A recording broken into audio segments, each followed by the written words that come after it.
I'm just now coming to understand the importance of muscle, and that if, the muscle you go into menopause with is a huge determinant on how you're going to do, as far as longevity, quality of life, and, your risk of osteoporosis and fracture. Mary Claire, what is your one piece of advice for midlife women trying to get their weight and menopause in order?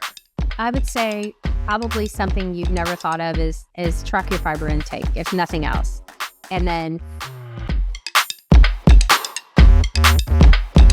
Hi, peeps. This is the next episode of the Flexible Neurotic podcast, and I'm Dr. Sarah Milken, the Flexible Neurotic. Today, I have a chat that I have been looking forward to that is going to help us tame menopause, weight gain, and inflammation in midlife. This guest is a board-certified OBGYN, menopause normalizer, and problem solver. She changed her focus of her whole gynecology practice to be menopause care, and became a social media superstar on Instagram and TikTok with 2 million followers. I am sure her college-age daughters are really enjoying the midlife VJ gone public and viral just as much as mine are. On top of being a board-certified OBGYN, she is also certified culinary medicine specialist from Tulane University, author of the new book, The Galveston Diet, that hit #1 in January, sold out on Amazon. I couldn't even get one. She had to send me one, and then my Amazon copy finally came, so I might have to give away the extra copy. She has helped almost 100,000 women lose weight, get in shape, lower inflammation, be happier, increase longevity, and manage menopause with her online Galveston subscriber program. Her name is Dr. Mary Claire Haver. hello. Oh my gosh, I'm so happy to have you here. Oh, well, it's wonderful to be here. We're like both in green with glasses on.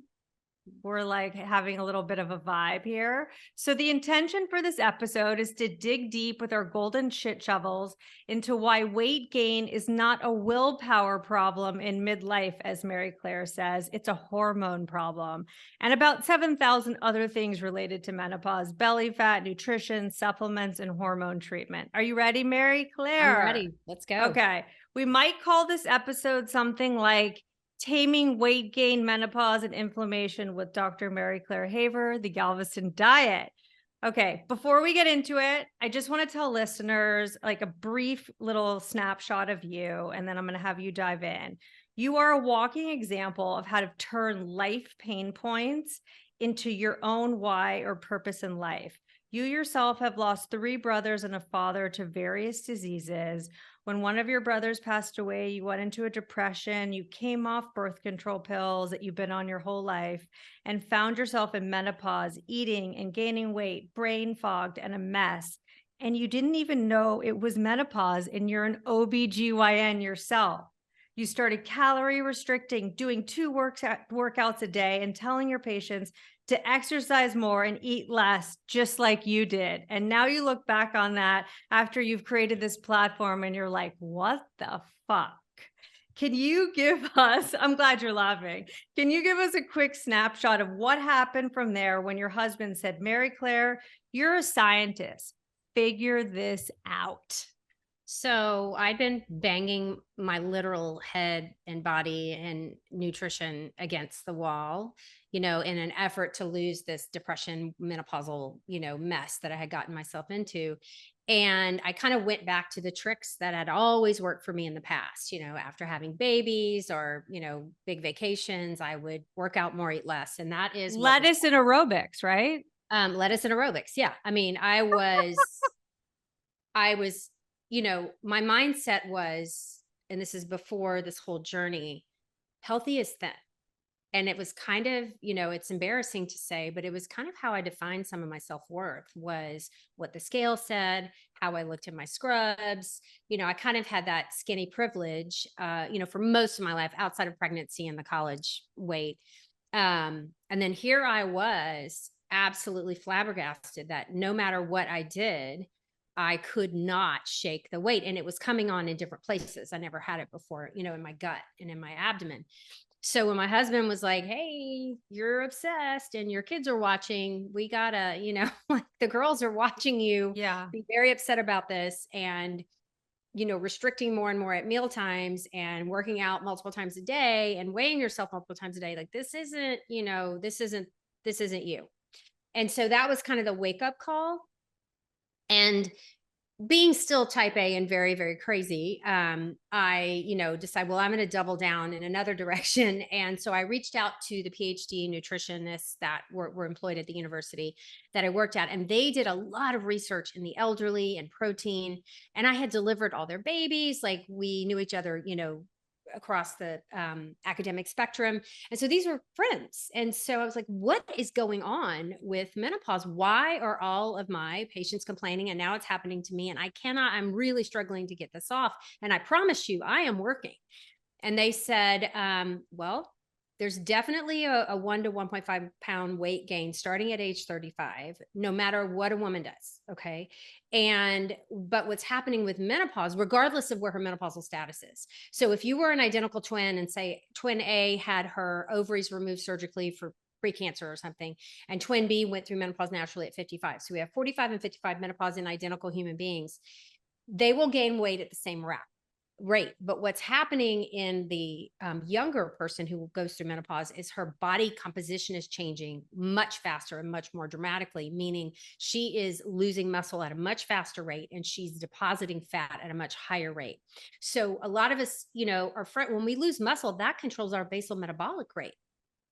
And so this is all the research that I'm diving into and learning. I'm like, no one told me this. No one talked about this. Like, where else can I go with this? And what changes can we do to reverse this? And they started pointing me in the direction of inflammation.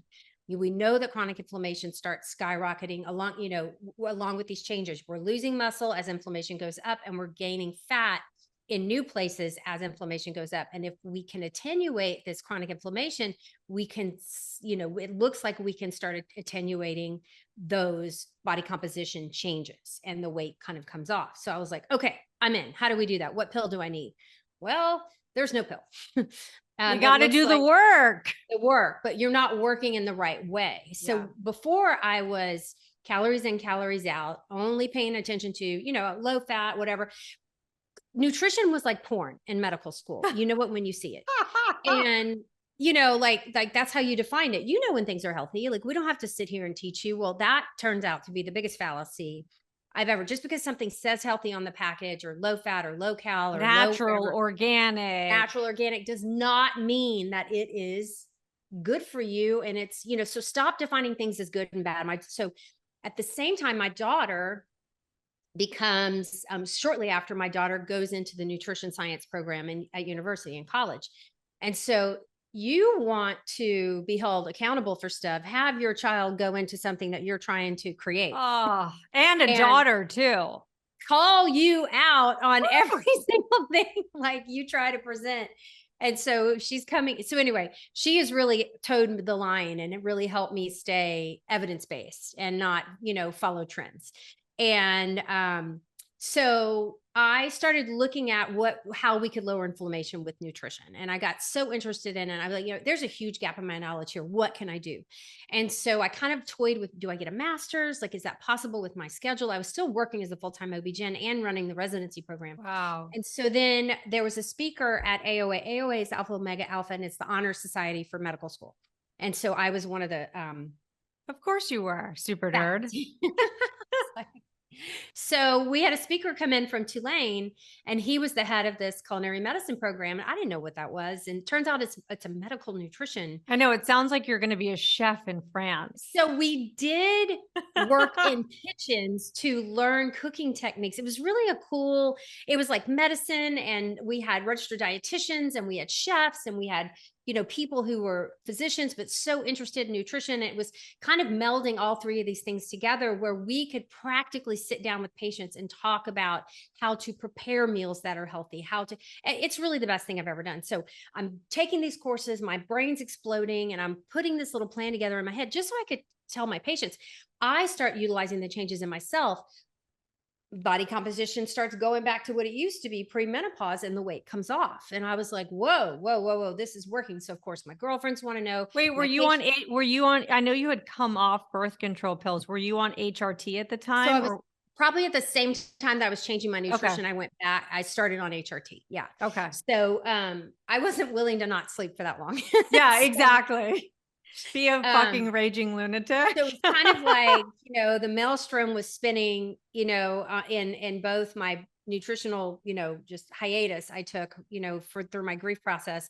And so like the fog's lifting from depression. I'm like, this isn't depression. This is menopause.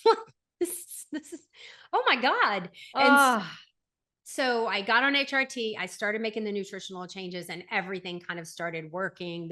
The hamster wheel I was on stopped and started spinning the other way. And so what's I started sharing it with my patients. I started sharing it with my girlfriends, with people in town, and it just kind of grew organically on its own. And then I took it to social media just out of curiosity because I wanted to test out a few things. And I was asking for my followers, I had little groups I would make and be of 100 people, volunteers to try the program and give me feedback. And so that's kind of how I did that for a year. I gave it away for free, not ever intending to make it a business or write a book or anything, but I was just experimenting. And it just kind of exploded on social media from there. So, what initially began as a conversation about nutrition and menopause blew up over 4 or 5 years into just menopause 101. And so, as people would ask me more questions on social about, well, what about this condition and these symptoms, I just start going down more rabbit holes for menopause specific. And I'm like, wait a minute, we're not doing this whole thing right. I mean, yes, nutrition is a huge part of it, but I was totally not prescribing HRT because I was terrified to give someone cancer. right. Yeah. Based on And all that no, whole none of my study. continuing medical education articles were about the safety of hormone replacement therapy and the debunking of the Women's Health Initiative. Yeah. I mean, that was all a discovery for me in the last 5 years. And a lot of practitioners feel the same way I did, back then. So I was a terrible menopause provider pre 2018. Well, Terrible. you talk a lot about the fact that when you go to medical school and you're there for at least 4 years, there is not a menopause training or real nutrition module. So No. you go out on your own as an OBGYN, and you said a third of your patients are having, not just yours, but a third of a gyno's patients are going to have menopausal symptoms. And they're not armed to deal with it unless they're taking it upon themselves, like you, Exactly. to do the work and the research to get all the current information. That's it. There's a huge gap. When you look at a couple of things that I realized, every year I have to recertify for the American Board of Obstetrics and Gynecology. And so I voluntarily do it every year. And there's a series of articles that we read, and we read about 30 articles. We answer questions about the article. And I went back over the last several years and I looked at how many articles were directly menopause specific. And over the last 3 to 4 years, I think we had Wow. two out of probably 120. And then I said, well, let me do this. Let me go to PubMed, which is like a repository built by the National Institutes of Health Mhm. for medical, like not quasi, like real research, things that are peer reviewed. And I typed in the word pregnancy, important stuff. I mean, I know everything about pregnancy, by the way. Like, I'm really good at Which it, is great for menopausal which is women. great. So I thought, and there were 1.1 million articles. I just did the search term pregnancy. And I said, all right, let me just type in menopause. And there were 94,000 articles. Mm. And that 10-to-1-ish ratio Yeah. held over the last 10 years. So we are just not, as a society, as a medical institution, as OBGYNs, treating menopause with what it deserves. If you go and read anything in the last 5 years on menopause, every single article ends with, we need more research. We need more research. We need more research. And, we're getting there. But I mean, we had to debunk what happened 22 years ago Yeah. with the Women's Health Initiative. And we're just coming out of the darkness from that. So we have a whole generation of women who we've shortened their lives. We've decreased their quality of life. We've increased their risk of heart disease, all from not having Dementia. How about dementia, dementia and bone Alzheimer's, especially if loss? they're high risk. You know what's You know, really interesting is my mom, she's 74, and she was always on birth control pills like me, like a birth control pill addict. I know some people hate them, but my body and her body, love them. It just works for us. So she started getting a few hot flashes and she said to her doctor, like, I'm not doing this. And he said, and he obviously referenced that study and it was very taboo. And she said, you know what? My quality of life is much more important to me than feeling like this. And she was like a renegade at the time. Mhm. So she actually started the hormone replacement when she was 42, when it was very taboo, which I think is kind of interesting. I And, think it's it's like great. now she at least is going to get the benefits from all of that. Yes. So my mom as well put her foot down and insisted. And I mean, thank God, I mean, thank God. Because we because already have I so think we much would have lost muscle her. loss and bone loss just from aging in general.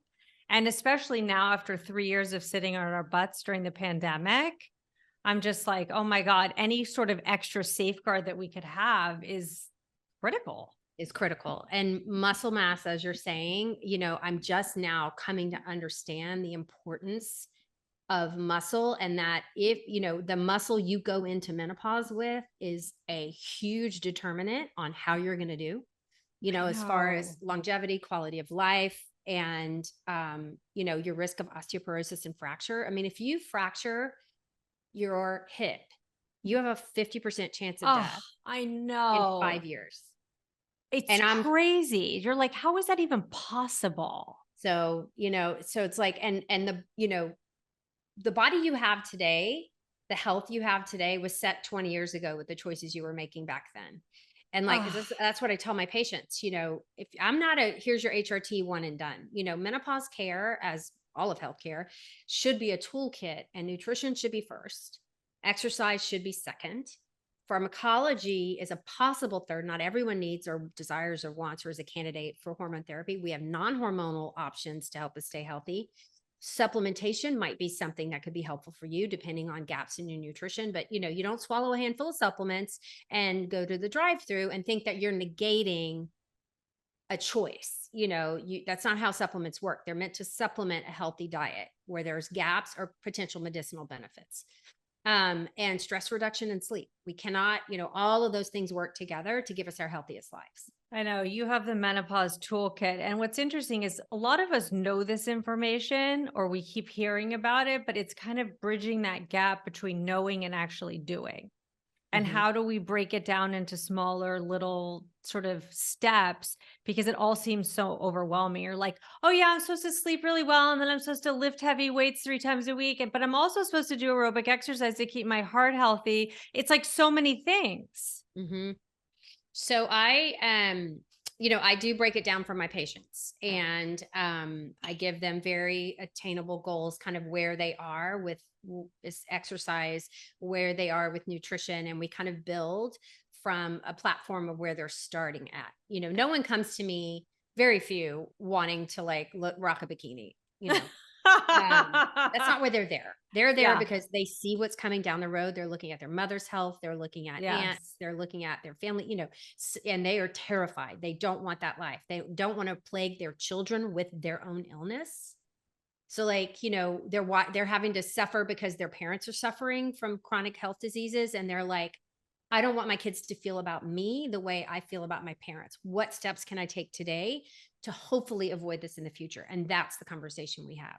Yeah, I think it's really interesting. I read something somewhere where I think it would be yours and my like kind of college age teenage kids that will be the first generation that have intentionally worked out and exercised for their whole lives. And that is my kids. I mean, Yeah, like, like it is a it's focus, kind of it's a priority, interesting. and it's not about being skinny for them like it was Totally. for I me. agree with you. Yeah. Like my daughter's like, I'm going to Pilates and then I'm doing this and I'm doing that. And she's not obsessed with it from a weight perspective. It's like, this is just what she does. Whereas my mindset is like, fuck, why do I have Uh-huh. to do this? You know what Yeah. I mean? My They son mine goes to the also gym have every 9-step day. skincare Oh my routine. God. The TikTok skincare routine with the puffy headband, shoot me. I'm like, what is going on here? She FaceTimes me from the bathroom and she's on her 97th step. I'm like, I'm only on 5. What's happening here? I'm 48 and you're 16. It's so funny. Now, I want to say that I've heard you say that a third of the female population having menopausal symptoms, and how crazy that is if they are not getting treatment. Only a fraction of that third are actually getting the treatment that they need. Yeah. So, in my training, and I think it still holds today, as of 2018, I was still a program director. So I knew exactly what the American Board of OB-GYN required us to teach the residents, who were going to become OBGYNs for the rest of their lives. And perimenopause was a name just tossed out, but there was absolutely zero education around diagnosing it, treating it. There was no treatment for perimenopause. I happened to have this really awesome professor who had a wife, I think, who had a tough perimenopause. And he had started, and I would come out in the hallway and he would tell me about patients who were really suffering in perimenopause. And I'd be like, why? And he was treating them with birth control pills and how much better they were doing, how much they felt, they were sleeping. And so that was really the first time. And it was only because I happened to have someone who had a personal interest in it and was becoming the go-to person in our town to help with perimenopausal symptoms. And I just was like, woof. Menopause, it's like, well, if she's willing to like die from breast cancer, then go ahead and treat her. But other than that, look for any other thing to give her other than estrogen. And another place that we really were not focused was the genital urinary syndrome of menopause. So people with recurrent UTIs, vaginal atrophy. I mean, we should be putting vaginal estrogen in the water, like it should be given the minute you Well, turn. I'm glad you brought that up because that would have been a whole other episode. And I actually had to like take it out of this one. But since you brought it up, I think that there are a lot of women who are taking systemic estrogen with the patch or whatever, but they're also doing the vaginal estrogen thing. And some women who are not as much caught up or know the information on this yet are like, wait, what do you mean? Why would you be doing both? Isn't the systemic hormone, the estrogen that's coming through the patch, supposed to resolve all the vagina issues? So maybe, but the thing that works the best and fastest is vaginal. So I have patients who I'm starting them on both at the same time. They've been, estrogen free from their ovaries dying, X amount of years, and they have horrific vaginal atrophy as well. So I'm starting them on systemic and vaginal. And what I tell them is, sorry, you may be able to wean yourself down from, let me drink some water. Yeah. Finish joking and then come back. You may be able to wean yourself down off of this vaginal estrogen or go to once a week or something, but it's going to take several weeks. The latest data I read, 3 to 6 months of vaginal estrogen treatment to get your vagina, bladder, whatever, that whole area back up to speed to where you were in a premenopausal state. What I think is interesting too is because I was talking about it with my doctor is you actually have to do it for 2 weeks straight Every to night. build it up every night Loading before dose. the loading dose before you move to the twice a week. But some of the doctors don't know that. Because even my mom was like, what are you talking about? And I'm like, I wait, your didn't. doctor didn't tell you that? And so I she didn't. did it the way I told her to do it. And she was like, Sarah, oh my God. I was like, yeah, see, I told you I'm a gynecologist now after this podcast. So, the other thing is vaginal estrogen has never, ever, ever been shown to increase the risk of blood clots or breast cancer. Even people who are currently being treated for breast cancer can Wow. safely use vaginal estrogen. And if nothing gets taken away from this podcast, it is that. Find someone who knows what they're doing, is up to date on the research. Do not suffer. You will not spur on your breast cancer. But if you want to remain sexually active and have a normal functioning pelvic floor, then you're going to need some vaginal estrogen, even on tamoxifen. Now, what are your thoughts on like using the cream versus like, is it called Emexi? Imvexy. Yeah. So, Imvexy, there's no generic, estradiol works for everyone. And so, there's this theoretical that Imvexy might be a little bit safer because it's like a SERM, selective And estrogen. that's the pill you kind of slide in. Yeah. There's pills, there's creams, there's a vaginal ring that I works. have the Amexi sitting in my bathroom staring at me. So it's like a Mercedes versus a Honda. Supposedly it's a little safer, but again, estradiol, plain vaginal generic estradiol cream has never been shown to be dangerous in any form. And so why pay more, Yeah, for a totally. designer? Yeah, I'll use my designer vagina pills for until they're over, and then I'll go back to the regular And one. you'll go back. Yeah. Yeah, exactly. Whatever. Now, why do 75% of French women, why are they all on HRT but not us? So that number has dropped a little bit in recent years. But they didn't really believe the WHI. It wasn't their country that did the data. And also they weren't on. So the WHI was only done with Premarin and Prempro, plus placebo. So that's conjugated equine estrogen. I don't think that was available in France. So women on hormone therapy there were treated with other forms, estradiol, different progestins.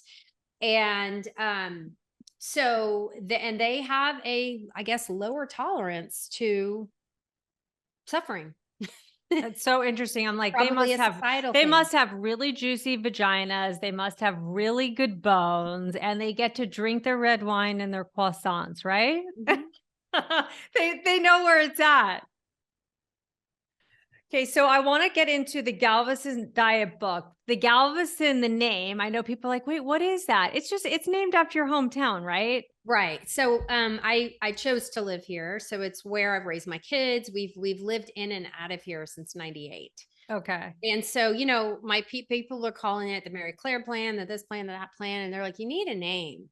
And so one thing I would do differently was never call it a diet, because it really is a lifestyle. But in medicine, a diet is a pattern of eating. I don't say, are you on a diet? I say, what is your diet, with patients.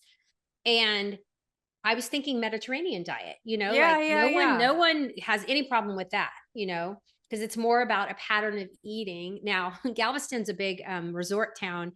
People laugh. It's like, oh, so it's sort of like the South Beach diet, I guess. Yeah. So yeah, got it.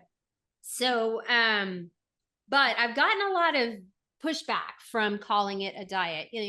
People who were like, I'm scared for my children to see the book on my nightstand because I don't want them to think I'm buying into toxic diet culture, which I totally understand.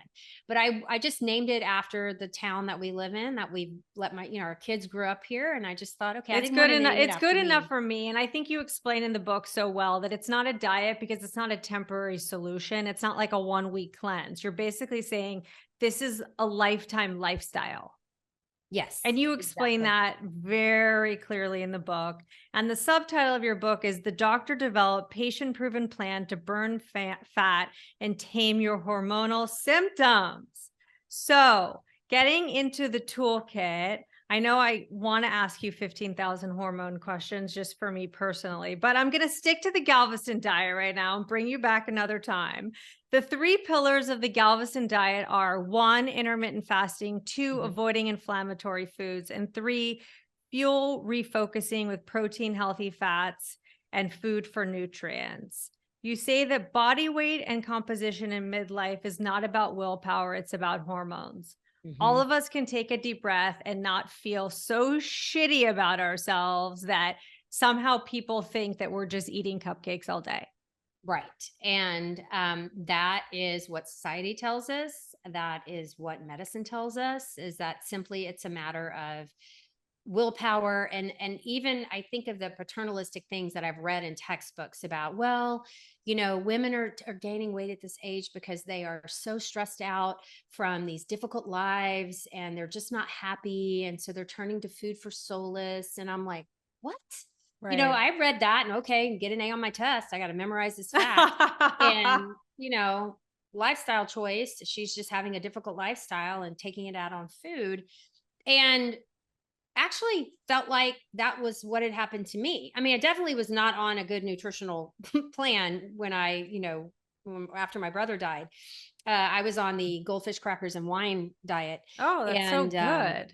anything to just stuff processed carbohydrates. I'm a salt, not a sweet person. I'm a And so sweet. Pringles, popcorn, I was just, and rinsing it down with wine just to numb the pain of, of the grief. Um, but looking at a woman, I mean, and I for years had patients tell me, I'm doing the things. I'm telling you. And they would grab their tummies in the middle and shake them at me, in their little paper gowns. What Yeah. is this? And I would just be like, oh, we tend to park a little closer to the building, take the stairs. I mean, I could just shoot myself when I think about the things that I said to patients. And if any of my former patients from 10, 15 years ago are out there listening, I'm sorry. I'm No, we sorry. do the best we know at the time. And look at all you're doing now and kind of like retraining us with the real narrative.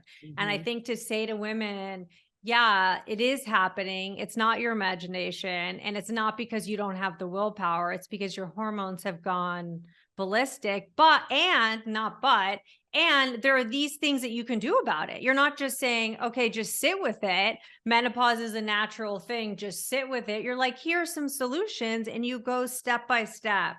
You talk about a huge study in 2020 from the American Journal of Clinical Nutrition. And you said it was authored by a leading obesity scientist. And they basically stated that, which was going against everything before, is that obesity is not an energy balance disorder, but rather a Right. hormonal disorder that dictates fat storage and metabolism, regardless of how many calories you eat. That's Holy it. moly.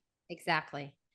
I know this upsets personal trainers. I know this upsets people who've made a lot of money off of the calories in, calories out, dictum. And not to say that calories don't have a role here. They do.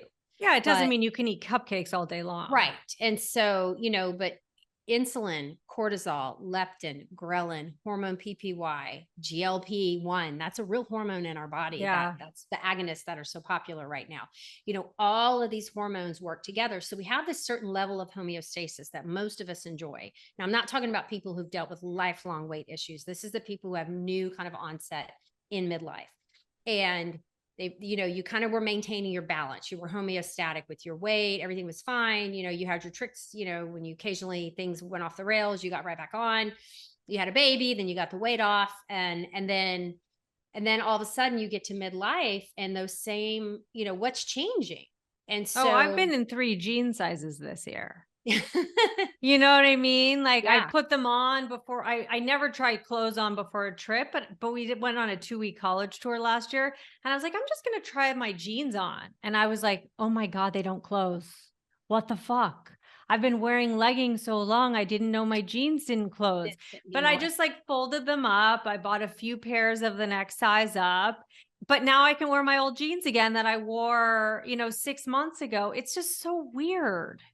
It is weird. So all of these hormones start, under the influence of what's happening with estrogen and androgens, with our sex hormones, they start not being able to do the job that they used to do. It all kind of works together. Independent of aging, menopause is marked by an increase in blood sugar, insulin resistance, cortisol levels, disrupted sleep. All of these things start making all of the hormones that control our weight and where and how we store fat work against us. Oh, I And had my so, blood work done. I'm like a house on fire. so They're yeah, I like, mean, your cholesterol cortisol goes up. We level. see Yeah, I lipid have all of disorders, it. triglycerides, independent of age. So, yeah, I it's had, I amazing. had, I'm on a statin for high cholesterol, but I've had high cholesterol since I was in college. I weighed 100 pounds in college and ate no carbs. We have And my a cholesterol was familial. 280. Yeah, my cholesterol was 280. But I That's also think it was part of like that whole like PCOS mhm. whole situation that I always face. But I just feel like I like the way you explain it because you say that the combination of hormones with carbs with declining estrogen is like the perfect clusterfuck of a storm to find new fat around our tummies. Mhm. And the bat wings, I guess. Right? Mostly tummies. The bat wings are, a lot of that's collagen. With that loss, Oh, we lose 30% of our skin collagen through the menopause transition. oh And my there's not a gosh. woman alive who's going to escape this. Oh my gosh, I love it. It's such a nightmare. Okay, so the first pillar of the Galveston diet is intermittent fasting. So Intermittent when I fasting is such a thing. So, there are things that intermittent fasting can do and things that intermittent fasting does not do. And I've seen claims of, miraculous, going from morbid obesity to underweight. Look, we talk about intermittent fasting in terms of lowering inflammation. There's some great research around autophagy, kind of, when you're in the fasted state, your cells clean out the junk proteins and kind of poop them out, and they go in the bloodstream and you filter them out through the liver and the kidneys. And so, also people who intermittent fast have lower insulin levels and lower glucose levels.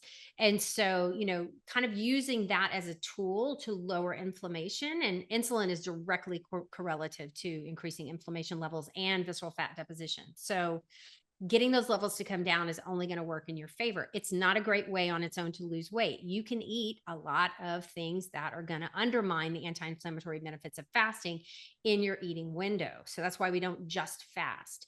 There's some beautiful research out there done in menopausal women and fasting that look, amazing. And so people call me out, no, you shouldn't fast. And menopause is going to mess up your hormones. Multiple article. I'm always pulling receipts on Yeah, social that's the best part about what you do is you're taking real peer reviewed research that you're finding on PubMed or whatever. It's not just like some random guy did it in the basement of Yeah. his house.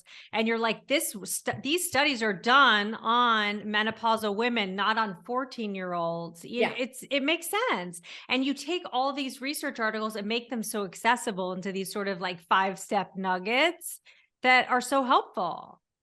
So I still get a lot of hate Yeah. because I think we're threatening an industry, with these kind of radical, like obesity is not your fault. We have to think our way out of this box that we've gotten into. 30% of our population is obese. It can't be just like 30% of the human population is not having willpower. That's just not the way humanity works. And so, but there's the multi-billion dollar industry built on this is your fault. You need to work harder, da da da da da. And so a lot of people are threatened, and there is so much misinformation out there. And speaking of, I did a TikTok today Ah, because my Instagram feed was literally one menopause miracle cure after the other, and they're all just trash.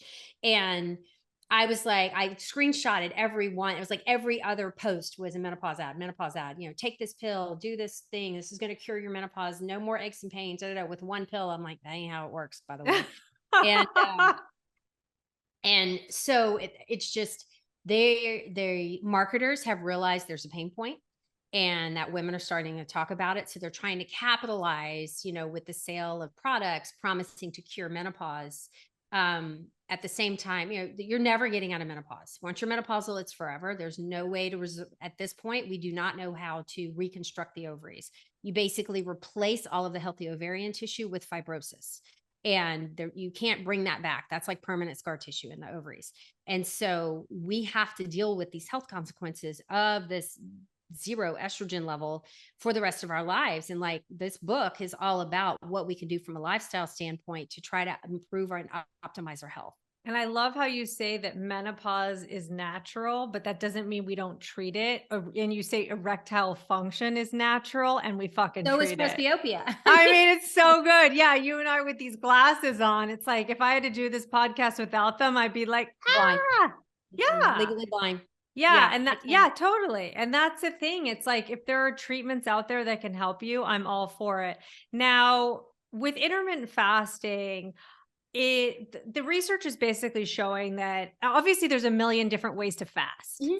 But we're not going to go into all of that. But the most typical one that you adhere to and most of your patients and clients adhere to is the 16-8. 16 So 8. will you explain that So so if it listeners, is time restricted feeding is the proper like nomenclature it for sounds like you're feeding birds or yeah. something. Yeah.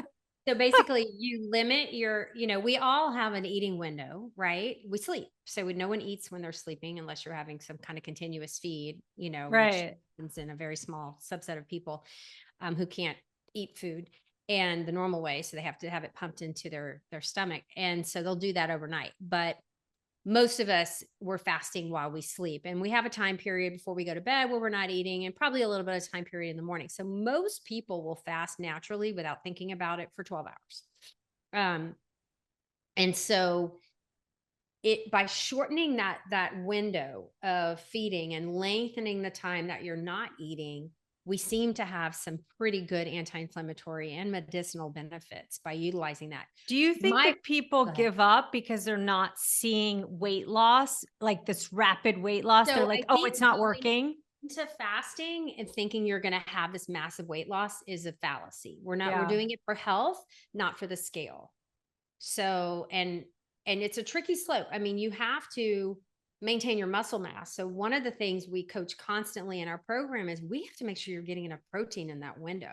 Because people are like, what about a 24-hour fast? What about this fat, that fast? I'm like, you start running into your body catabolically consuming its muscles to generate those amino acids that it needs. So we have to make sure that you are getting adequate protein in your eating window. And I like daily intermittent fasting because it's a habit, and it's a habit that most of the students and my patients actually find the easiest part of the program to stick to long term. And I like you also say in your book that you can be flexible about it. It's like Oh, if you have your daughter's graduation and the dinner's at 7:30, have like, dinner. yeah, have dinner. You're not going to die. It's just like a lifestyle that you do when you can, and other times that you can't do it and you just move on from there. Exactly. Now, in terms of tricks for sort of sticking to it, you talk about hydration, you talk about sleep, and that's because why? A lot of you can, when you're not eating, you tend to not drink. And so dehydration is just going to undermine any progress that you have. Just dehydration will lead to hunger. And, leptin and ghrelin, the hormones that control your hunger and satiety. So staying hydrated throughout your fasting period, because you're going to sleep through 8 or hopefully 8 hours of that.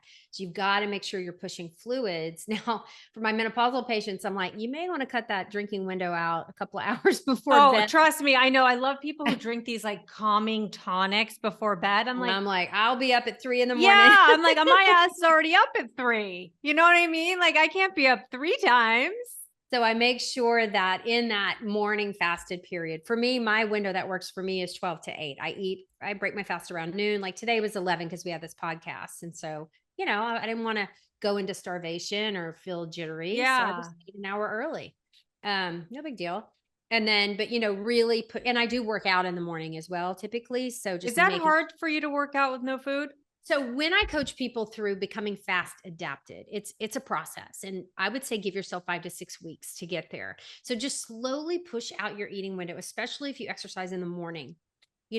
So what I did was, okay, I used to eat at like 6:30. And so then I went to 6:45 for 4 or 5 days until that felt okay and normal. And then I went to 4 or 5 days, and then 7:15. And I just kept nudging that window out over several days until I got to noon. And by doing that, my body didn't go into shock. I was able to continue my workouts, so just giving yourself the gift of time and patience to become fasting adapted is going to make it a lot easier for But you. you drink coffee, right? Black coffee. Yeah. Black coffee. And if you do the whole Dave Asprey thing, I can't remember if you put the MCT oil, that doesn't Nope. break a fast, right? According to Dave, but I follow the studies done by done by Mark Mattson, and Right. did the research on neurodegeneration. And so you want your body to make its own ketones. So you don't need to take exogenous ketones. There's no need for that. And you the MCT oil kind of speeds up the production of ketones, but I'm a fasting purist. I teach my students to be fasting purists. We shoot for no calories during the fast. If you want to add MCT or different things, we're going to do that in our eating window. I drank my black coffee for the first time before my colonoscopy. I was like, oh, I forgot what that tasted like. Because after I put my creamer and my stevia and all the other crap in it, it's like, wow. But I guess it's just getting used to it. It is getting used. Now, the second pillar of the Galveston diet is anti inflammatory foods. Mhm. And I would love for you to tell us what the research shows of why we care about anti-inflammatory foods in midlife and what they're going to do for us. So, anti-inflammatory foods are basically fruits, vegetables, legumes, nuts, seeds, lean meats. Okay. Meats can get a little tricky, but mostly lean, fresh, Yeah, what if you're not eating, or they're like, eat a bazillion grams of protein, but like if you're going to a restaurant, you're not getting organic grass-fed steak right. most of And the so, time. we hopefully you're not going to a restaurant every night of your life. Right, It's that's going to make true. your life a lot harder to be healthy. That's what the Unless you're my kids ordering Chipotle. Yeah. yeah. So, we all get into social situations where we can't make the choice we would make at home. You just do your best. So, my go to at a restaurant is some kind of, usually, I don't cook a lot of fish at home because my kids didn't like it as much. Now that I'm empty nesting, I can have all the fish I want. It's great. But like when we go out, that would be my time to order fish or shellfish. And I would do, lots of veggies or a big salad, and I would be absolutely happy as a clam. What my trip up is Mexican. So I I live in love Texas and our Tex-Mex Mexican. is woo. And so I have to get creative to stay on target. Oh, God. Is that like a once a week thing? So yeah, we had a Thursday night bunch of families who would all meet for Mexican. And so I had to get good about doing like a taco salad, no shell, or just getting, trying to make the best choice possible. Um, and then talking to, the restaurant knew us and knew basically what I wanted. Occasionally I'd go ahead and Just knowing that you were high maintenance, no biggie. so go ahead, sometimes I get the nachos. It's real life Yeah, and I enjoy totally. them and I eat them all up. And then I'm like, okay, the rest of the week, we're going to make some better choices or I'm not going to feel good. Oh So my God, that's for sure. So, in terms of in your book, you talk about how the sort of random weird oils that we're eating, the vegetable oils, the corn oil, the soybean oil. And you also talk about this idea of the omega-6 versus omega-3. Will you explain that?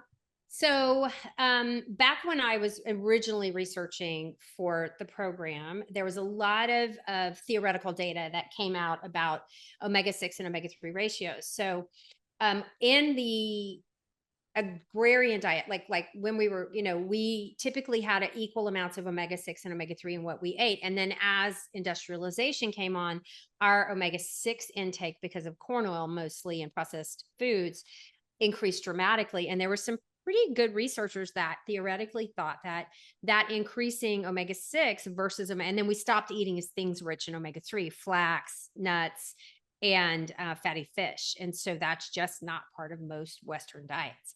And so they felt like this was an important part of why we are suffering from chronic inflammation that is increasing and leading to obesity. And so we kind of went with that. Now my daughter this year, that's kind of been debunked a little bit. I mean, no one wants to sit there and just inhale corn oil, but it doesn't seem to be as inflammatory as possible. We still recommend a diet rich in omega-3s because there's, when you're eating diets that are naturally rich in omega, like the Mediterranean diet is very rich in omega-3 fatty acids. And you tend to be healthier, but demonizing some of these oils, can be problematic and cost prohibitive for some Well, people. yeah, like if you So I order a pulled back sweet on that green language, but the salad. book was already published. And Yeah, my if you daughter, that order was a one of the sweet things. green She was like, salad. "Mom," she couldn't wait to Yeah. show me. Yeah, because if you order that salad, they're like, "Oh, it's made with seed oil or whatever." And you're like, "Okay, but like this is as healthy as I'm getting right now. I can't It's a salad. prepare every single The thing." salad. The data is Yeah. in human studies, it's not really playing out. It was a great theory, but once it was really tested in humans, it doesn't seem to have as dramatic as an effect Yeah, as don't eat vegetable oil all day, but move on. Now, another key part of your platform and for the Galveston diet is you talk about tracking. And it's not tracking to make yourself fucking crazy and be on the right. scale and oh my God, and how much do I weigh and all of that. Tell us what your thought process is with the macro So tracking. you don't know what you don't know. And so there's some key things like when I have a patient come in who has elevated levels of visceral fat, and I can actually have a special monitor that I can measure that in my Is office. that the in body? That's the in body. And so I'm like, there is specific research that with nutritional recommendations that have actually worked in menopausal I'm women. a skinny fat person. And one is getting enough fiber in your diet. And I'm Yeah. like, the only way to know how much fiber you're getting is to pay attention. And these trackers just kind of make it easy. And so, I don't track every single day anymore. I kind of know we all kind of eat the same thing. And Yeah. so when I find myself not feeling well or going off plan, then I'll kind of get back into tracking to get myself back. But it's more of an experiment and like, what are you really eating and what nutrition is in your food? And it really is meant to be an eye opener for you to start paying attention. I need stuff rich in magnesium. I'm not getting nearly enough magnesium, and it's better. Everything is always better to come from food than from a supplement. And people get so frustrated. They're What like, foods why have can't I good just take a handful of magnesium? supplements and eat what I want? Yeah. Like, it's not how it works, But what kind of foods would be good in magnesium? So pumpkin seeds are very Mm, rich in magnesium. A lot of okay. the leafy greens have a tremendous amount of magnesium, but also in these foods. So I have this Fab4 challenge on our website, and it was one of my biggest TikTok videos ever. Well, I'm like, look, if you're struggling and you're counting calories, that's not working, just do this experiment with me. Track 4 nutrients for a week and just eat your normal stuff and see where you fall with these nutrients. And it was fiber, magnesium, omega-3, and vitamin D. And so people were like, oh my God, I had no idea that I was so deficient in all 4 of these nutrients. And I'm like, so the next week, fight to put food in your diet to get those up to the FDA recommended amounts, nothing more. And then tell me how you feel. And people were like, this is a miracle. Like, Oh my gosh. I didn't count a single calorie. I just tried to get foods rich in these things because these foods also have other vitamins, minerals, nutrients, fiber. I mean, they all cross react to make you healthier. And to get those enough nutrients in, you're kind of avoiding some of the processed foods because those nutrients are found in whole foods. Yeah, and like you said, I think once you figure out the 5 or 6 things that you like personally, then it just becomes part of your day. Like you're working all day, so I'm sure like at your desk there's like a pumpkin seed bag and there's a nut bag. Yeah, see there you are right now with she has toothpicks in raspberries and blackberries And and a then thing of walnuts. walnuts. I eat so many walnuts that my doctor was like, "Sarah, you have really high alpha lipoic acid. Or are you eating walnuts?" And I was like, yeah, I eat walnuts in my oatmeal every day. And he's like, oh, your husband doesn't eat walnuts, obviously. And I was like, yeah, and his cortisol is normal and mine's on fire. Like, what's happening here? I can't handle it. Now, let's talk about the inflammation as it relates to cognitive decline and Alzheimer's and the inflammatory foods. I mean, I read this statistic the other day that said that 75% of people with Alzheimer's don't even have one or both of the genes for it, that it's literally lifestyle. Yeah. That is astounding. So, one of the biggest eye openers for me when I started down the research rabbit hole, and when I say research, I am reading other people's research. I was Yeah. not in the lab doing the research. Yeah, Okay. but your part is just as important because you're taking it and breaking it down and making it digestible for people like us. And the, it was, I thought everyone with Alzheimer's had a genetic like you. I didn't realize that so much of so many chronic conditions was a lifestyle. I mean, I knew heart disease and I knew, but I knew some diabetes, type 1 for sure, but type 2 is almost always lifestyle. And I mean, you have a predisposition, I did a survey on social media and I said, what scares you about getting old? And for me, it's cancer because of my brothers. And everyone said the loss of ability to take care of myself, like that I can't think or I can't move. So it was, Parkinson's, ALS, Alzheimer's, dementia, something where you're going to be a burden on your family and not be able to care for yourself as you age. That terrified them.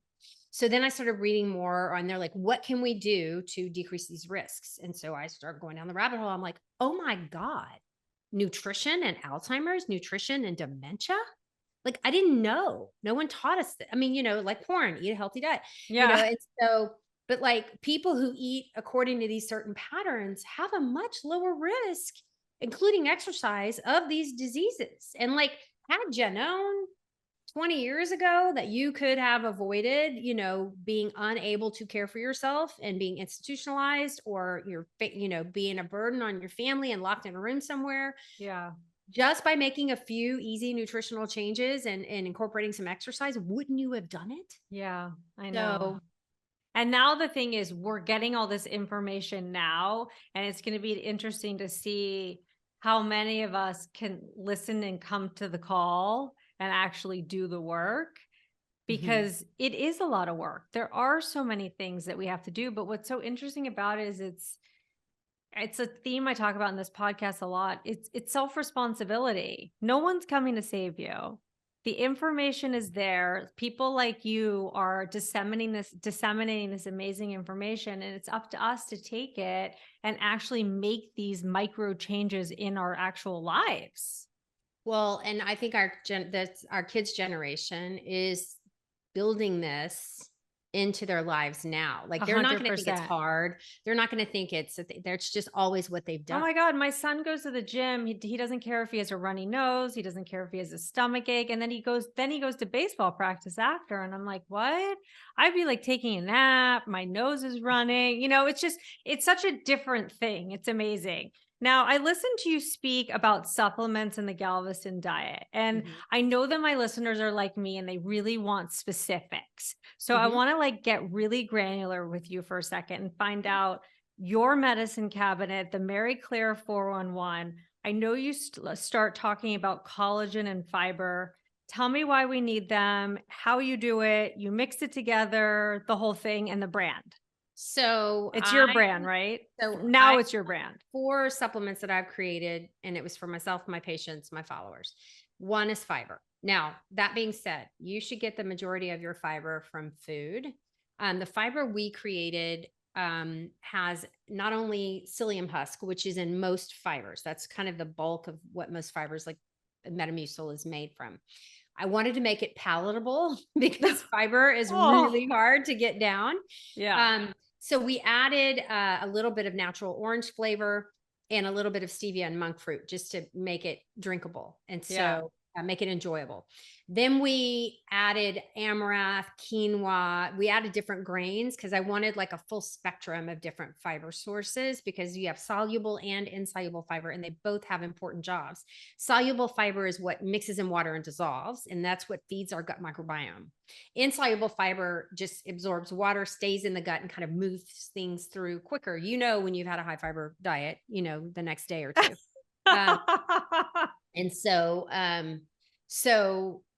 so we developed that. The So how collagen. many grams of fiber are in So a that woman dose? should be getting, so this is for your female listeners, a woman Yes. should be getting a minimum of 25 grams per day, but you can push to 35.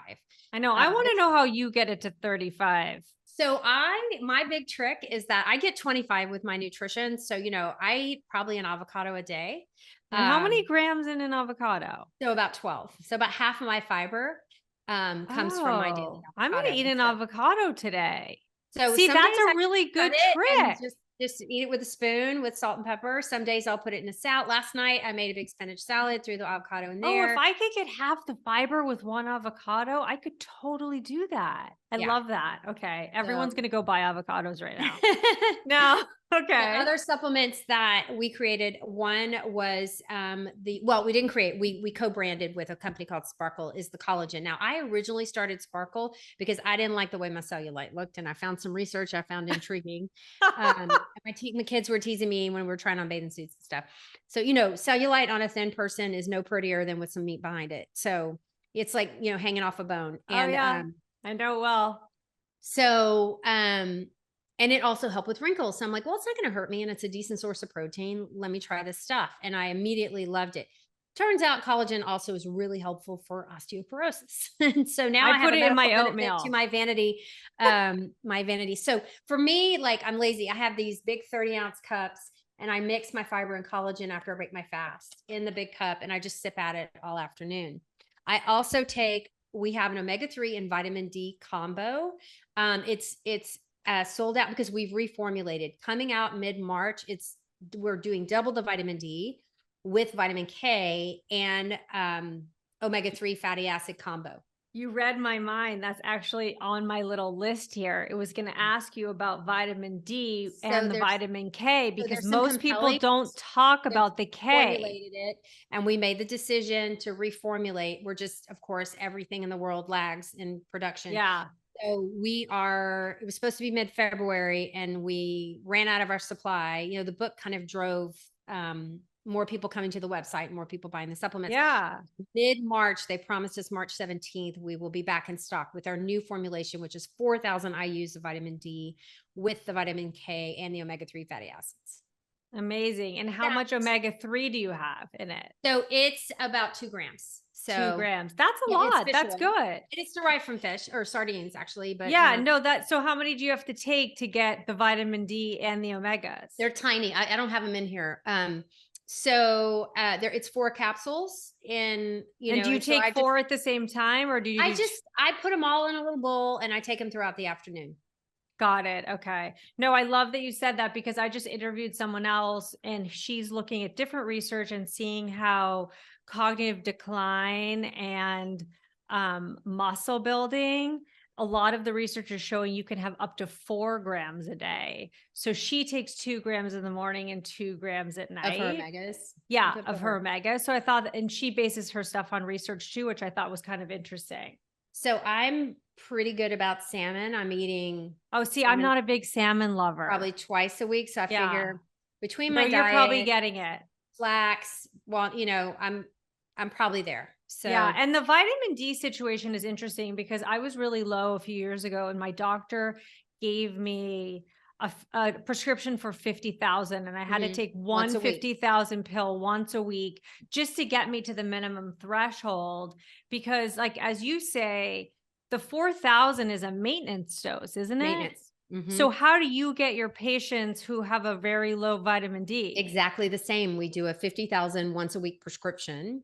Now, you have to be careful. Vitamin D is fat soluble, so you can become toxic. So Oh, it's rare. mine actually got too high. Okay, 80% of my patients are vitamin D severely deficient. It is just the way of What's the your world. range that you like? Because I know So that I every want lab is so different.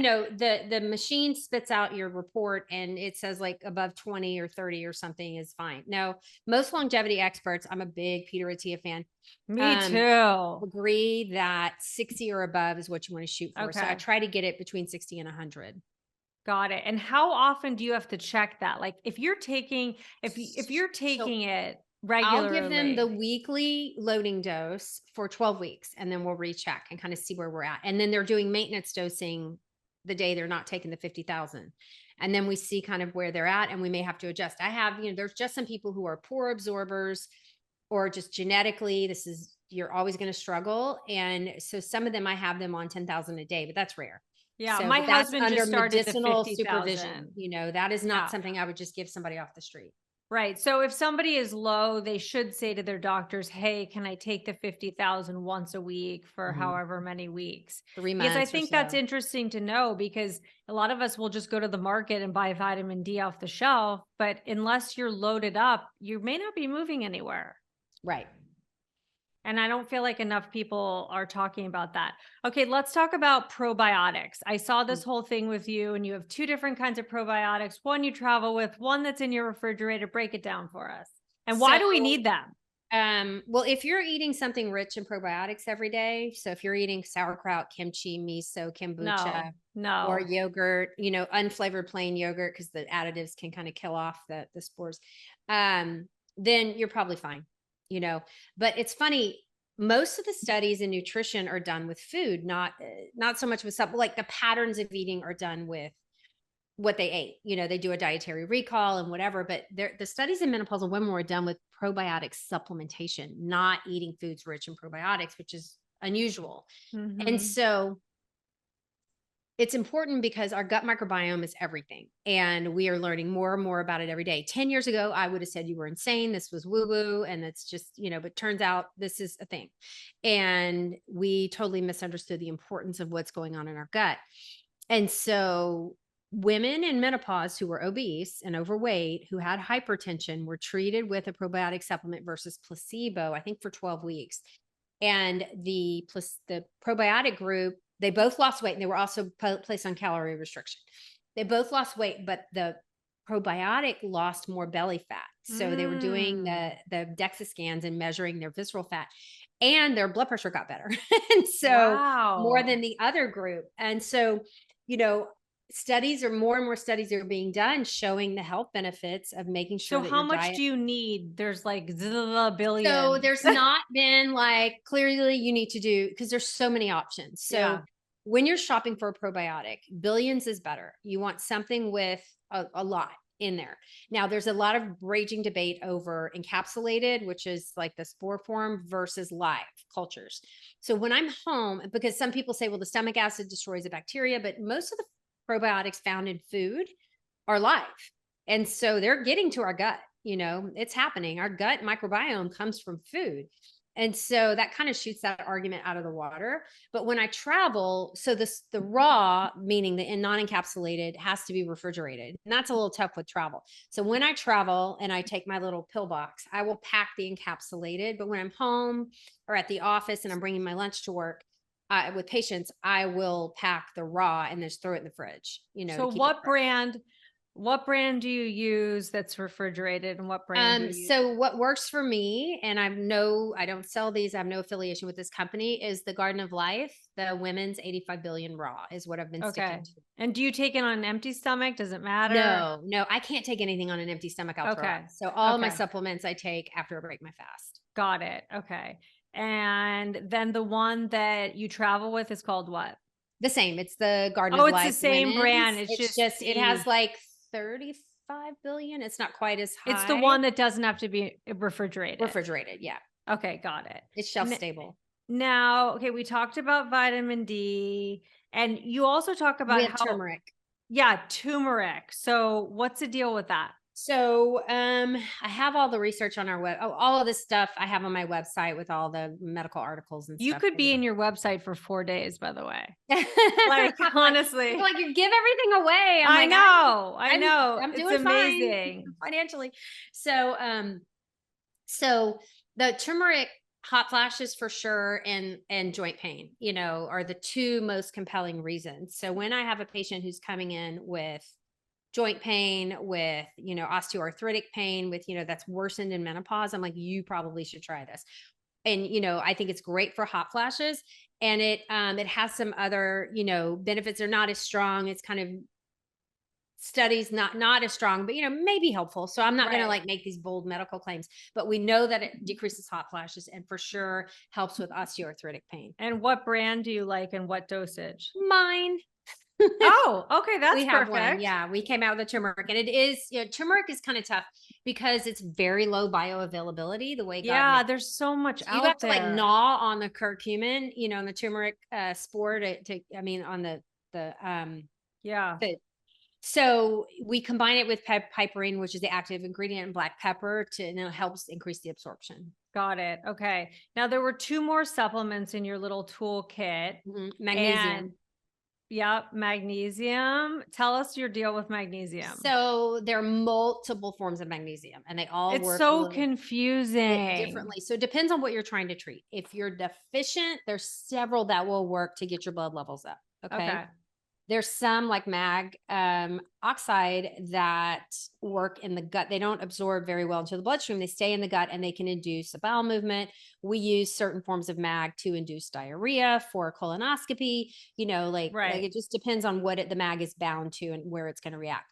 There's one particular one called magnesium L-threonate that seems to be the one that crosses the blood-brain barrier the best. So when a patient is struggling with mental health issues, sleep, anxiety, anything to do in the brain, I will recommend that as a trial to see if it's going to be helpful for them. So that's what I take. I take a And what magnesium. brand you take the Life Extensions I brand? do. I do. Yeah. And no, Okay. I don't sell them. I don't have But any. didn't you say you were coming out with it also? So we've gotten to talks with Life Extensions to Wait, now my combine dog is barking. Hold to on. do a partnership like we do with Sparkle, but it kind of fell through. And we're just literally we're flying by the seat of our pants. The business is just so crazy right now, and I just don't have time to go through all these contracts. Oh my God, I So I'm like, understand go that buy it well. from them. I don't get any money from them, but it's fine.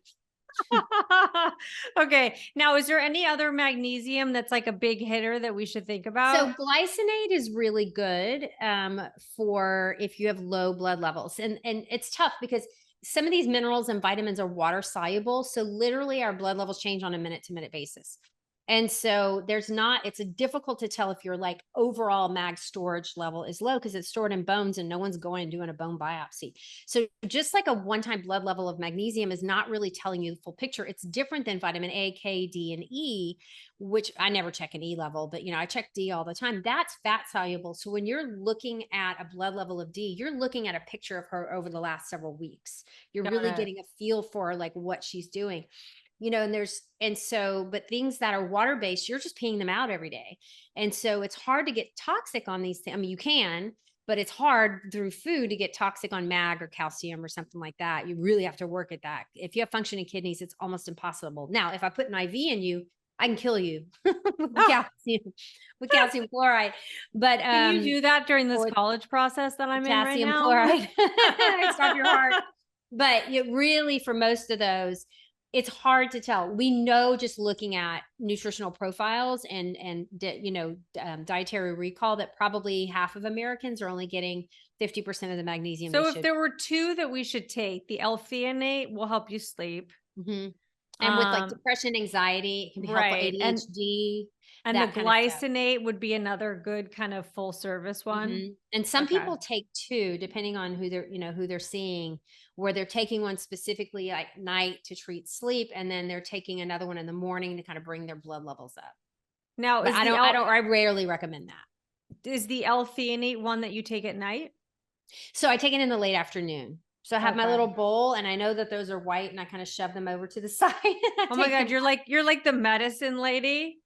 You have Yeah. like my husband makes fun of me. He's like, you have all these like weird baggies. Like you've turned into like your grandmother, like all these Well, baggies in your purse. I have that 7-day travel thing, and I'm Yeah. like, if they don't all fit in this little box, I'm taking too much stuff.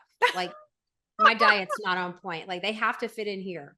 I love it. Okay. You also talk about resveratrol because you're Mhm. obsessed with David Sinclair, just like I am, the longevity researcher, and NMN.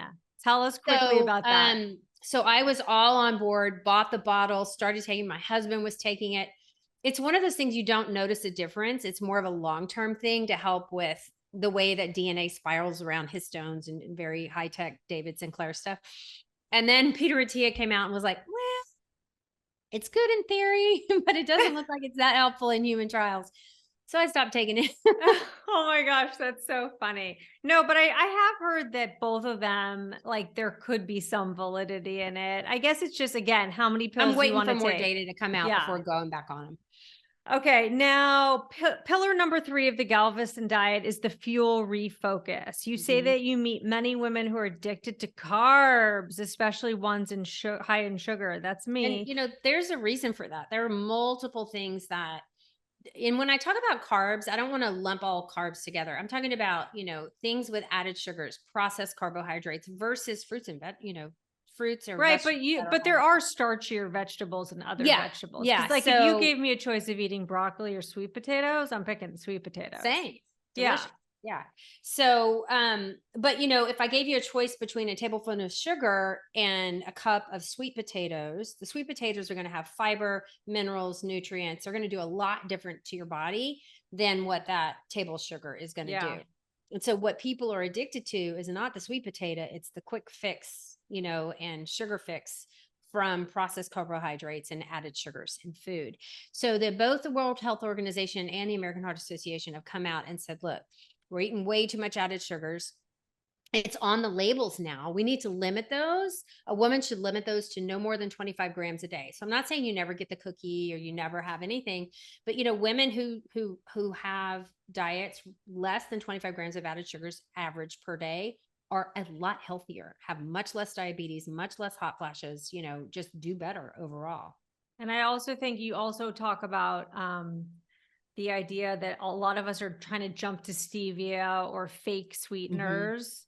So And you're not getting rid of the addiction. For those of yeah. you who are out there addicted to sugar, it's that quick fix of the brain, right? Any addiction is Oh you yeah, need you're on like a dopamine surge. So it's the sweet receptor on the tongue, you're stimulating that. So I tell people during their fast to not do stevia and not do monk fruit, and to really limit those because you're not training your brain to get that fix from without it. Okay, now you talk about macros, and we talked about that with the Mhm. tracker.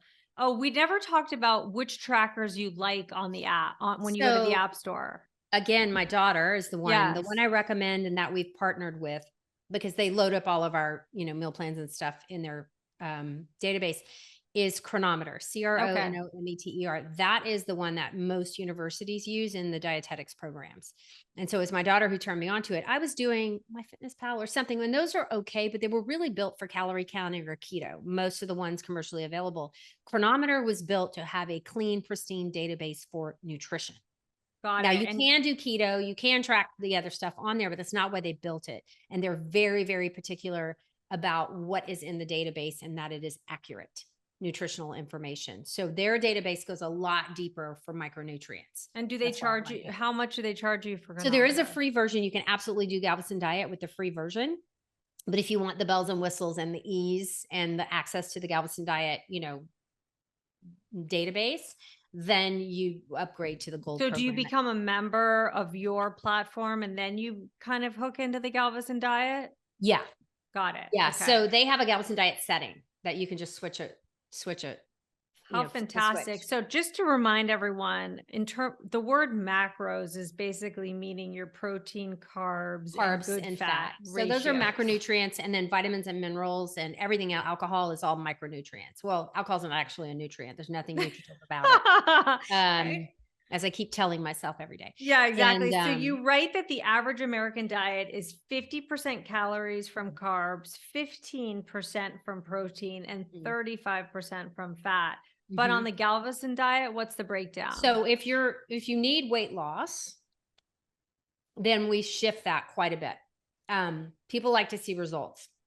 And so we do a 70% fat, 20. We want to make sure you're getting those protein goals. So 20% protein. And then we want to do about a 10% carbs. And that's really about untraining your body away from using sugar as a tool and food. And so once you get closer to your goal, we switch those closer to, there's really 50, you probably should eat 20% protein no matter what, but and we trade out the fat for more carbs, adding back in more fruit, adding back in more, more do the sweet potatoes and, all Yeah, the all the yummy starchy stuff. veggies that we love. And as the weight comes off. Now you could absolutely do the maintenance program from day one and be healthy. And a lot of people do that. Not everyone has a weight problem.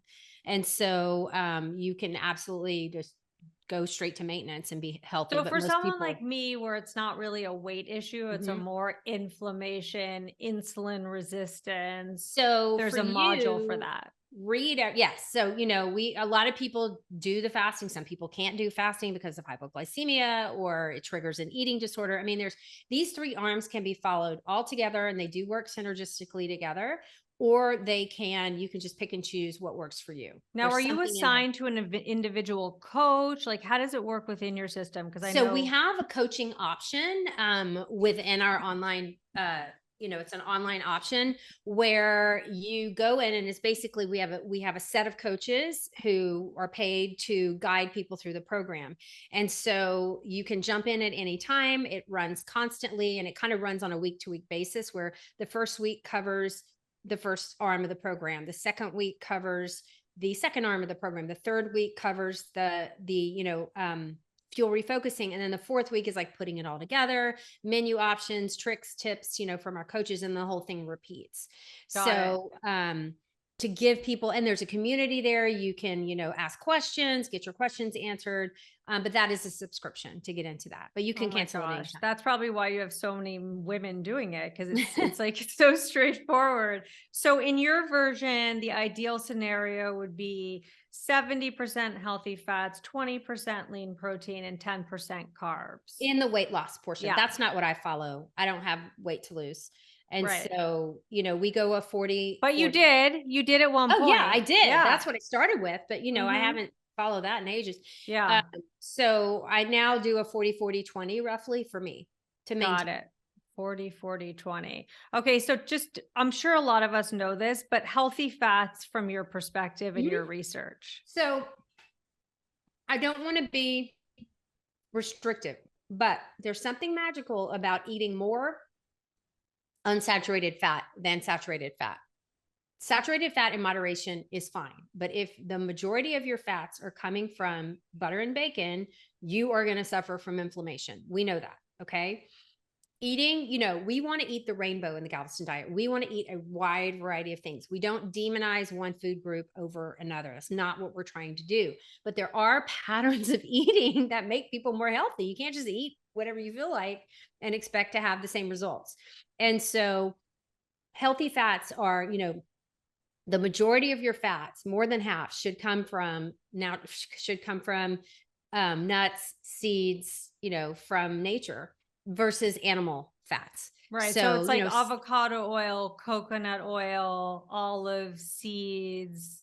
coconut oil is one of the saturated fats that comes from nature, but that in moderation is fine as Yeah. well. I've heard mixed People things like to put about it that all too. over their bodies, I including. know. Oh, I know. Mhm. I just talked about that in one of my in like one of my Instagram reels, and people are like, really? And I go, yeah, Sherry Ross told me that.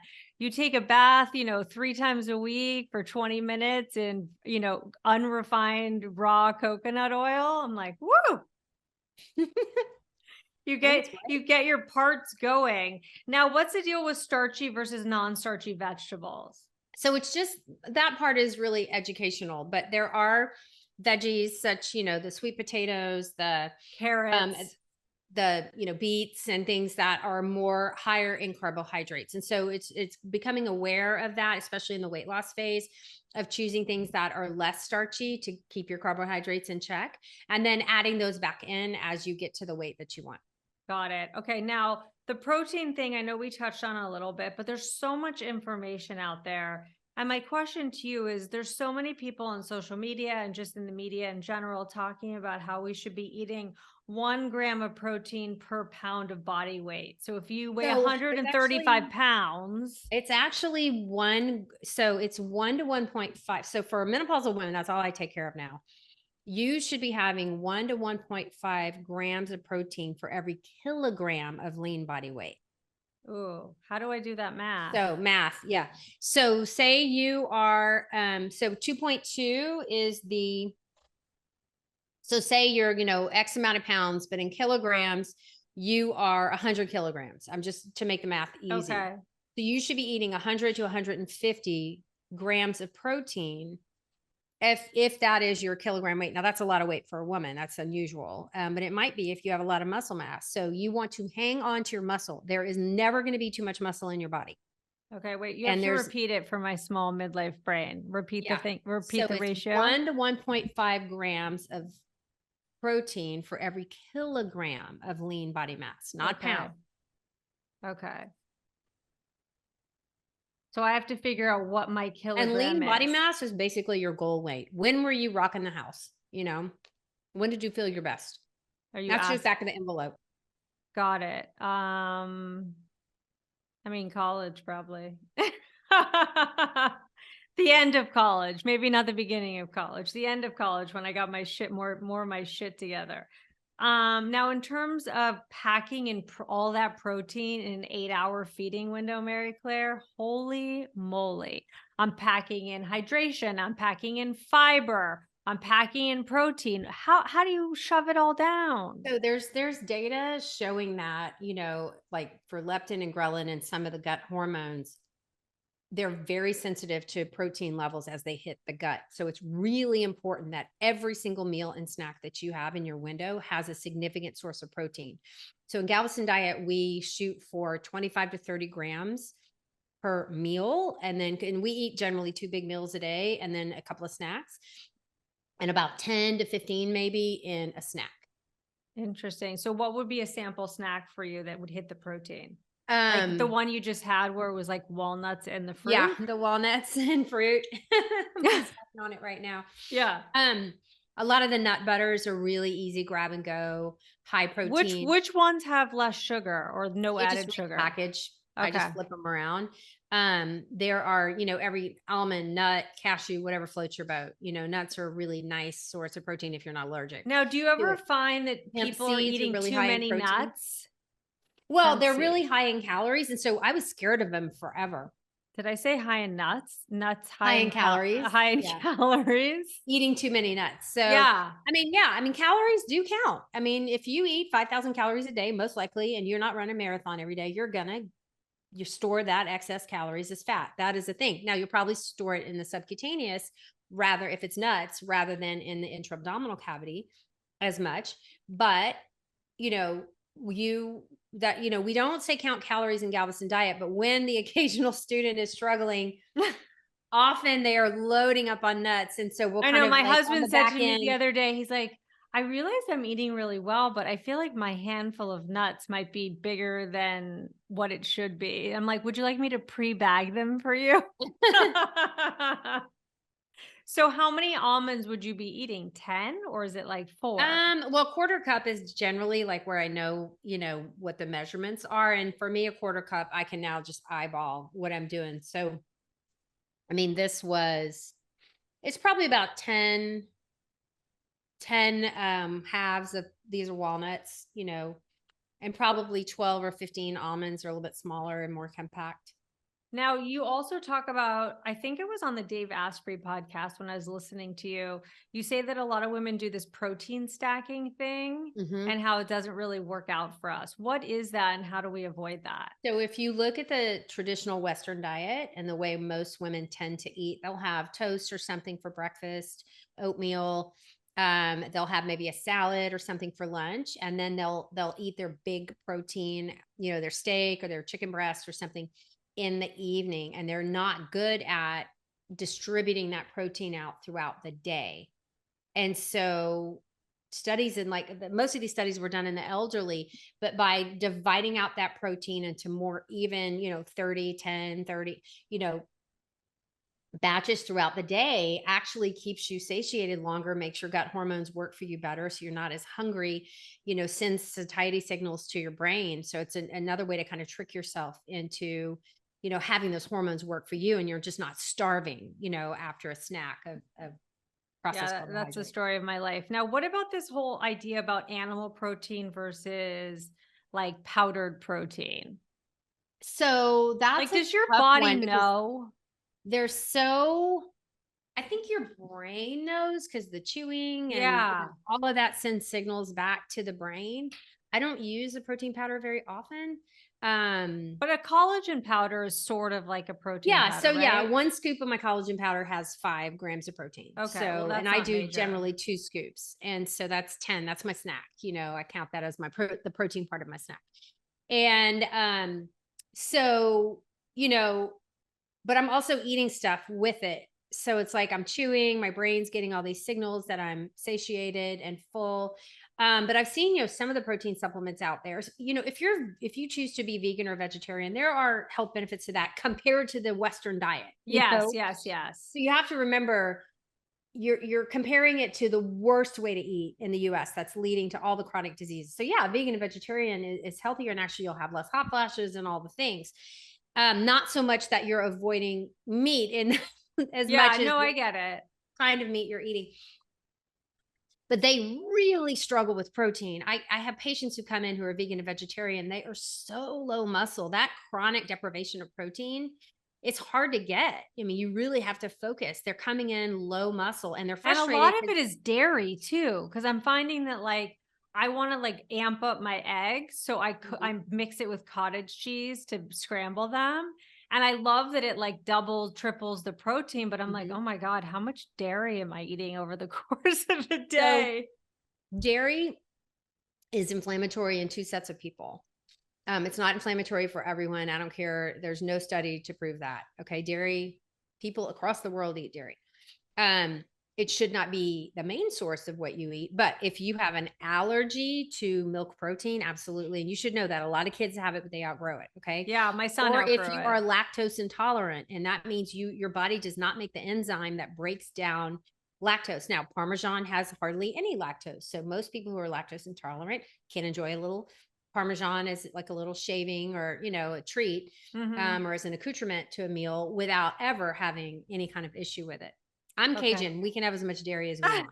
But what Doesn't bother. about bloating? Like, I don't seem to have that, but my daughter's like, oh, whenever I have like dairy yogurt, I just feel like, ugh. So she may have some lactose intolerance that she inherited from her father. So Just blame him for everything. In terms of the meat thing, I was asking because I've listened to Dr. Mark Hyman talk about how the amino acids that come from animal proteins are so good for us and how they're we can't complete. get the same things from Right. powders. So they're complete proteins, and meaning they have just about every amino acid we're supposed to have, and all of the amino acids that are required for us to eat to be healthy. Our bodies can make a couple of them, generate them on our own, but a lot of them we have to get them through our diet. And so some of the powders, the whey-based powders, struggle with getting a complete protein. Meaning that it covers every single essential amino acid that we need.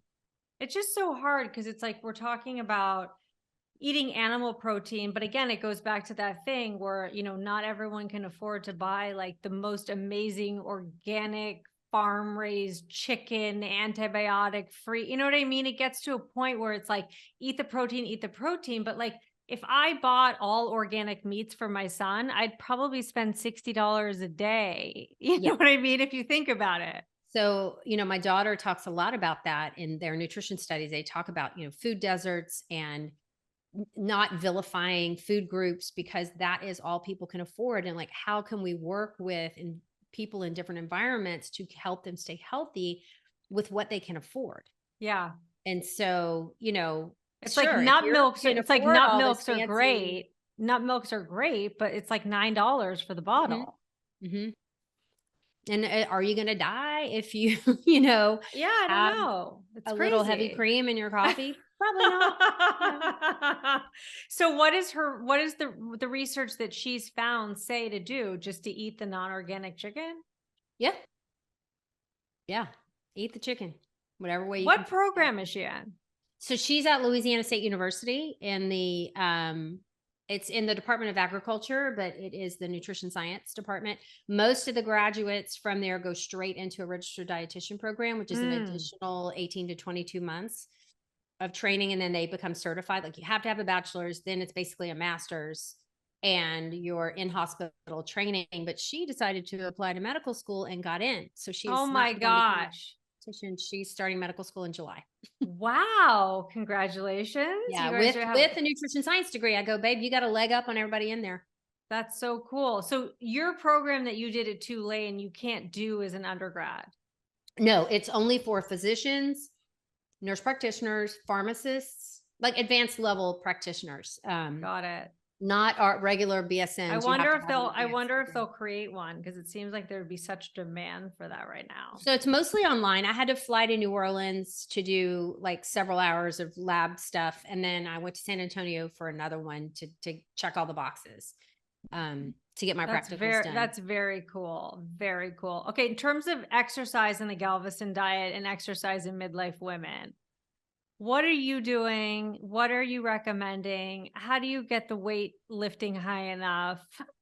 So first of all, you have to get it out of your head that we are exercising to be skinny. Stop. Just skinny is not healthy. Stop, stop, stop, stop, stop. That is a fallacy. And there are way better ways to lose weight. We move our bodies to have strong bones and muscles and strong minds and strong hearts.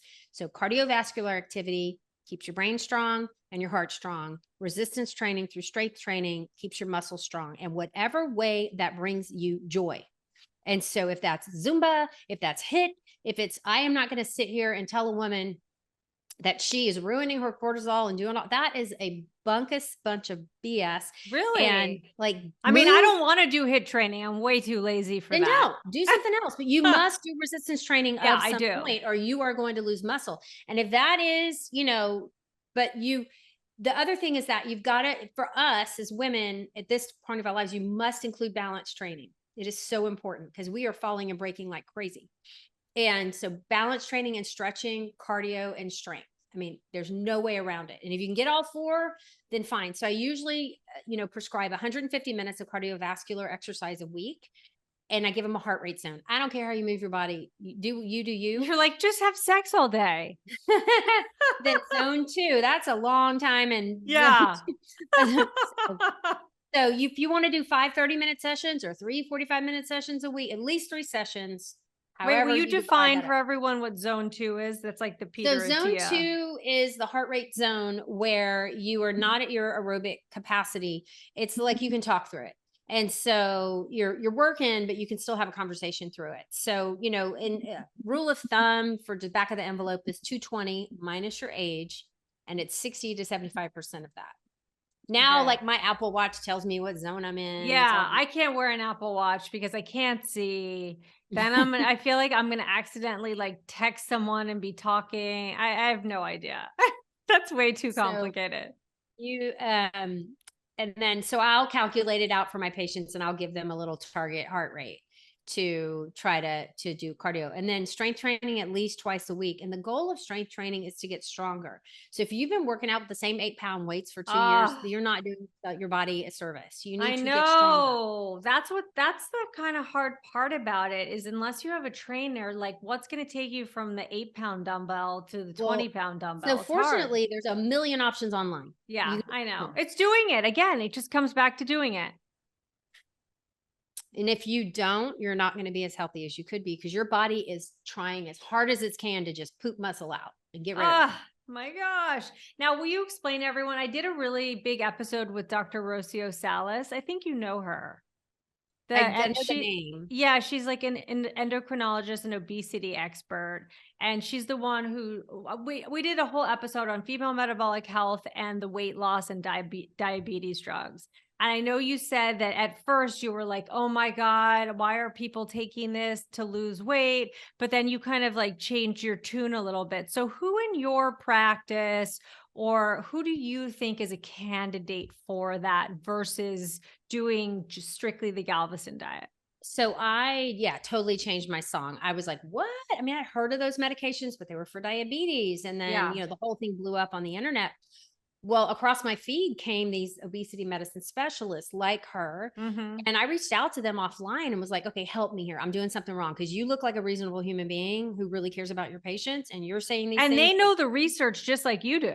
Yeah. So that's I learned from them. Nothing I learned in school. I mean, it was calories in, calories out. You're fat because you're lazy.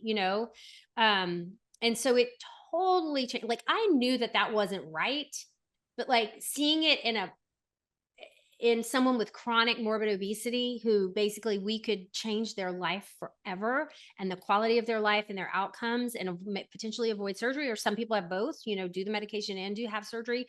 Like I have no business judging another human being. And I was coming from a place of judgment before. And realizing from their education and training, some of who've had obesity in their own lives, others who've never had a weight problem, and just where they're coming from as providers and human beings, sounded a lot like me treating menopause, but just so I just sat at their feet and listened to them for weeks. And Yeah. was like, okay, I got it now. Read the Now, research. do any of your patients take it? Is that something you So I prescribe? have probably in my clinic, I see probably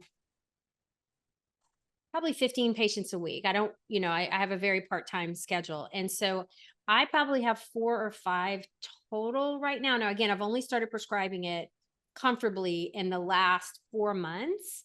And so these are people who are doing everything nutritionally, doing Galveston diet, and are still kind of struggling. And so we've agreed, let's go ahead and add this. We went through the risks, the benefits, and see how they're doing. And it's a very long ramp up to get to a therapeutic dose because of the side effects for some of these patients. So I'm still kind of, and because I have a muscle measurer, they're coming in every month to get their muscle. So we're really focusing on getting enough protein, letting go of the scale as a measurement of health, and not sacrificing muscle to get to that number on the scale. Now, what numbers on the in body are you particularly interested in? Like, give me a So sample person. So I really like looking at the visceral fat level. And so being able to counsel a patient around, even with normal weight, the skinny fat people, around visceral fat. I also zero in on the muscle mass. and what we can do. So like for people who come in who are sarcopenic or have like, less than 90% muscle mass, for someone their age, we have a long talk around what can we do to avoid you breaking in 20 years, So you shouldn't be, so the numbers, you shouldn't be less than 90%. So at 90%, I start the conversation. At 80%, I'm like, full stop. Like, this is our number one priority is putting on muscle, because you are, and typically when people come in and they're morbidly obese, their muscles have to work so much harder to just their daily activities that fortunately muscle mass is not an issue for them. And so, I mean, that's my theory. I actually don't know the data. And I know there are people who have sarcopenia and obesity, especially in the elderly. And they're just so metabolically high risk. But if I can intervene with them, so I'm giving them more protein recommendations in clinic. I can't do this unless I see them. Yeah. But in clinic, I'm going to maybe 25% protein instead of 20. I'm giving them a little more carbs to help because they really need those carbs if they're doing that much weight training. So it's like I'm in clinic, I'm really able to nuance it for them to get their best health. Now, so if the average woman that's coming into your office, what does their in-body look like? So typically they are, overweight. They have elevated body fat mass. Most of my patients have normal to really good muscle mass, not all. I'm able to break down where their muscle is. So one of the red flags that we see is that if they have really great upper body muscle and core, but their legs are 15 to 20% behind, that means they've been sedentary through them not realizing it. And so we talk around workarounds for improving their muscle strength in their legs. You want to be symmetrical with your muscle and not have this bionic upper body and then your legs are dwindling away because you sit all day. But is it the DEXA scan that shows you all the intricacies? So the DEXA will give you really good visceral fat levels, but it won't show muscle mass. The in-body, is correlative for fat levels to the DEXA. I mean, and a DEXA is $60,000 and it's a giant machine. You have to lay down in it, right? Yeah. And so it wouldn't fit in my office. Yeah, so I've done it with my mammogram. Okay. The next best thing is the in-body. And I got the medical grade one, the 770. Okay. So we should be looking at that. And I know we have to wrap up, but you talk about body circumference and calculating waist to hip ratio. A nice, like a back of the envelope, really easy way to kind of guesstimate your visceral fat level is the waist hip ratio. So it's measuring the smallest part of your waist divided by the widest part of your hips, like around your butt. And so less than 0.7, you most likely don't have elevated levels of visceral fat. Greater than 1, like if your waist is the same size or bigger than your hips, most likely you do have some visceral fat issues. It's not perfect, but not everyone can afford the CT scan, the MRI, the DEXA, or have access to an in-body. Right. So it's how we have our students track their progress outside of the scale is with monitoring their waist hip ratio over time. Yeah. And on page 54, you have a chart on your book that shows the low, moderate, high. Because you also say that the waist to hip ratio can predict cardiovascular disease, hypertension, diabetes, gallbladder disease, and even cancer.